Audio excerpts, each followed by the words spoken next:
नमस्कार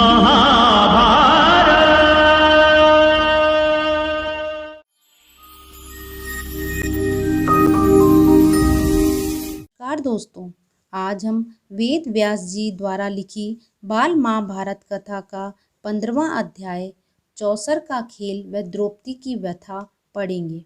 धृतराष्ट्र की बात मानकर विदुर पांडवों के पास आए। उनको देखकर महाराज युधिष्ठिर उठे और उनका स्वागत सत्कार किया। विदुर आसन पर बैठते हुए शांति से बोले, हस्तिनापुर में खेल के लिए एक सभा मंडप बनाया गया है। राजा धृतराष्ट्र की ओर से उसे देखने के लिए तुम लोगों को न्योता देने आया हूँ। राजा धृतराष्ट्र की इच्छा है कि तुम सब भाइयों सहित वहाँ आओ, उस मंडप को देखो और 2 हाथ चौसर भी खेल जाओ। युधिष्ठिर ने कहा, चाचा जी, चौसर का खेल अच्छा नहीं है, उससे आपस में झगड़े पैदा होते हैं। विदुर बोले, यह तो किसी से छिपा नहीं है कि चौसर का खेल सारे अनर्थ की जड़ होता है। मैंने तो बहुत प्रयत्न किया कि इसे ना होने दूं, किंतु राजा ने आज्ञा दी है कि तुम्हें खेल के लिए न्योता दे ही आऊं, इसलिए आना पड़ा। अब तुम्हारी जो इच्छा हो करो।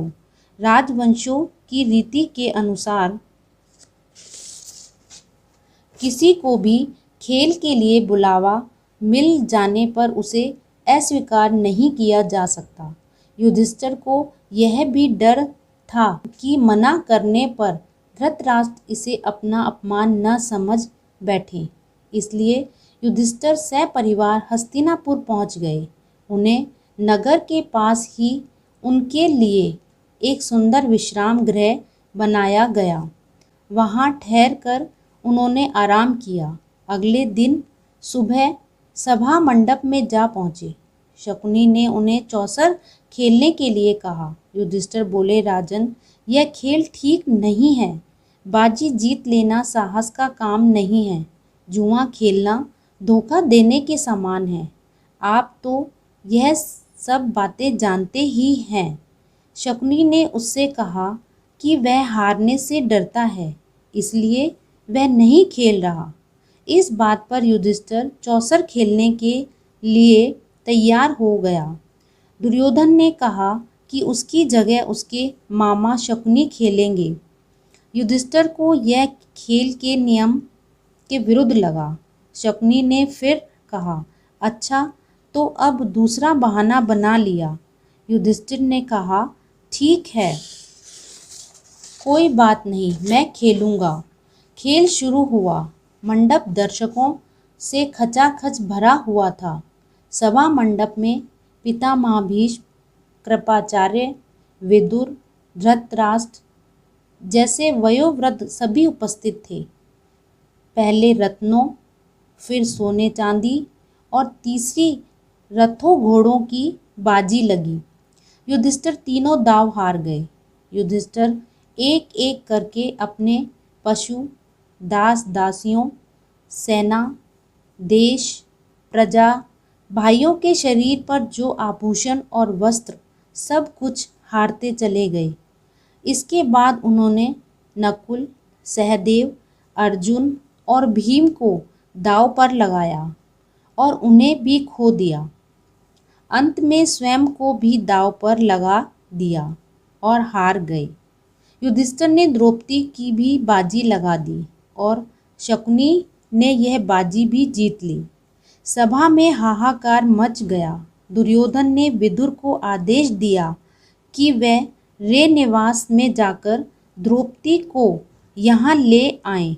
उन्होंने इसे ठीक नहीं माना तथा सभासदों को संबोधित करके कहा कि अपने को हराने के बाद युधिष्ठिर को द्रौपदी को दांव पर लगाने का कोई अधिकार नहीं था।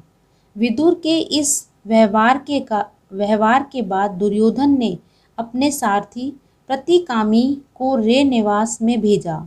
उसने द्रौपदी को बताया कि चौसर के खेल में दुर्योधन ने आपको युधिष्ठिर से जीत लिया है, इसलिए मैं आपको लेने आया हूँ।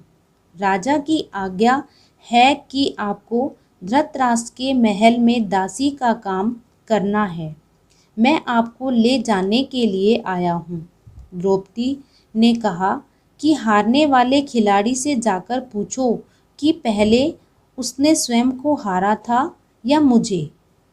जो उत्तर मिले वह मुझे बताना, फिर मुझे ले जाना। सारथी ने भरी सभा में जाकर यह प्रश्न युधिष्ठिर से किया तो दुर्योधन ने सारथी से कहा कि द्रौपदी से कहो कि वह स्वयं ही यहाँ आकर अपने पति से यह प्रश्न पूछे।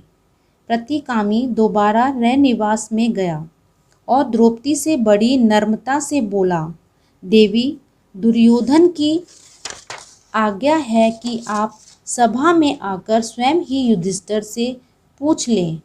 द्रौपदी ने कहा, नहीं, मैं वहाँ नहीं जाऊंगी। यदि युधिष्ठिर उत्तर नहीं देते हैं तो सभा में जो सज्जन बैठे हैं उनसे जाकर पूछकर मुझे बताओ। सारथी के फिर से खाली हाथ वापस आने पर दुर्योधन गुस्सा हो गया और उसने दुशासन को द्रौपदी को लाने के लिए भेज दिया। दुशासन द्रौपदी के बाल पकड़कर घसीटते हुए सभा की ओर ले जाने लगा तो द्रौपदी व्याकुल हो गई। धृतराष्ट्र के पुत्र विकर्ण को इससे बहुत दुख हुआ। उसने इस चौसर के खेल को धोखे से जीता हुआ बताया। उसने कहा कि युधिष्ठिर ने स्वयं हारने के बाद द्रौपदी को दांव पर लगाया था तथा अन्य भाइयों से राय भी नहीं की थी, जबकि द्रौपदी पांचों भाइयों की पत्नी थी। शकुनी के उकसाने पर ही युधिष्ठिर ने द्रौपदी को दांव पर लगाया, जो कि खेल के नियमों के बिल्कुल विरुद्ध है। मेरी राय में द्रौपदी नियम पूर्वक नहीं जीती गई है। यह सब देखकर कर्ण बोला, विकर्ण, अभी तुम बच्चे हो। सभा में इतने बड़े बूढ़ों के होते हुए तुम कैसे बोल पड़े? तुम्हें यहाँ बोलने और तर्क वितर्क करने का कोई अधिकार नहीं है। यह देखकर दुशासन द्रौपदी के पास गया और उसका वस्त्र पकड़कर खींचने लगा। जो जो वह खींचता गया त्यों त्यों वस्त्र भी बढ़ता गया। अंत में खींचते खींचते दुशासन की दोनों भुजाएं थक गई। वह हाँफता हुआ बैठ गया। दुशासन की इस हरकत को देखकर भीम ने भरी सभा में प्रतिज्ञा की कि मैं इस दुरात्मा दुशासन की छाती को चीर कर ही दम लूँगा। इन सब बातों को सुनकर धृतराष्ट्र को लगा कि जो कुछ हुआ है ठीक नहीं हुआ, इसका परिणाम शुभ नहीं होगा। यह उनके पुत्रों व कुल के विनाश का कारण बन जाएगा। उन्होंने द्रौपदी को शांत किया और युधिष्ठिर को उसका राज्य लौटा दिया। धृतराष्ट्र की बात मानकर पांडव द्रौपदी सहित इंद्रप्रस्थ के लिए विदा हो गए।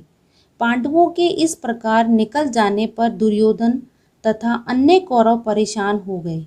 दुशासन व शकुनी के उकसाने पर दुर्योधन ने धृतराष्ट्र को एक बार फिर पांडवों को जुआ खेलने के लिए बुलाया। पिछली घटना के कारण दुखी होते हुए भी युधिष्ठिर को यह निमंत्रण स्वीकार करना पड़ा। युधिष्ठिर हस्तिनापुर लौटे और शकुनी के साथ फिर चौपड़ खेला। इस बार खेल में यह शर्त थी कि हारा हुआ दल अपने भाइयों के साथ 12 वर्ष तक वनवास रहेगा तथा 1 वर्ष अज्ञातवास में रहेगा। यदि इस 1 वर्ष में उनका पता चल जाएगा तो उन सबको 12 वर्ष का वनवास फिर से भोगना होगा। इस बार भी युधिष्ठिर हार गए और पांडव अपने किए वादे के अनुसार वन में चले गए। ये तो था बाल महाभारत कथा का 15वें अध्याय का सारांश रूप। अब हम इसके प्रश्न उत्तर करेंगे। प्रश्न पहला, विदुर पांडवों को किस बात के लिए न्योता देने गए थे? उत्तर, चौसर के खेल के लिए न्योता देने गए थे। प्रश्न दूसरा, राजवंशों की रीति के अनुसार चौसर के खेल का क्या नियम था? उत्तर, राजवंशों की रीति के अनुसार किसी को भी खेल के लिए बुलावा मिल जाने पर उसे अस्वीकार नहीं किया जा सकता। प्रश्न तीसरा, युधिष्ठिर के साथ चौसर कौन खेला? उत्तर, मामा शकुनी। प्रश्न चौथा, सभा मंडप में कौन कौन उपस्थित थे? उत्तर, पितामह भीष्म, द्रोणाचार्य, कृपाचार्य, विदुर और धृतराष्ट्र उपस्थित थे।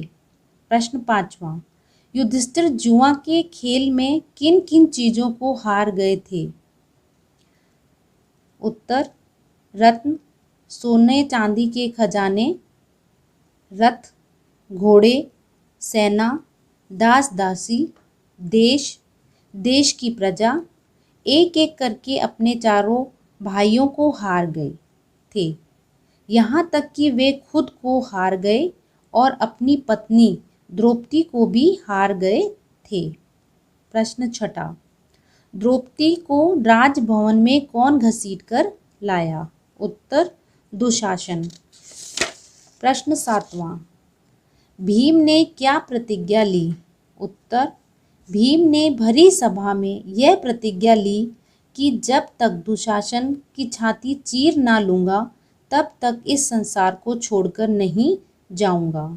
प्रश्न आठवां, दूसरी बार चौसर के खेल की क्या शर्त थी? उत्तर, चौसर के खेल की यह शर्त थी कि हारा हुआ दल अपने भाइयों के साथ 12 वर्ष का वनवास और 1 वर्ष अज्ञातवास में रहेगा। प्रश्न 9वां, दूसरी बार के खेल में हारने के बाद युधिष्ठिर ने क्या किया? उत्तर, दूसरी बार के खेल में हारने के बाद पांडव अपनी शर्त के अनुसार वन में चले गए। आपको ये वीडियो कैसी लगी? मुझे कमेंट बॉक्स में ज़रूर लिखें और इसके बाकी अध्याय पढ़ने के लिए इस चैनल को ज़रूर देखें व सब्सक्राइब करें।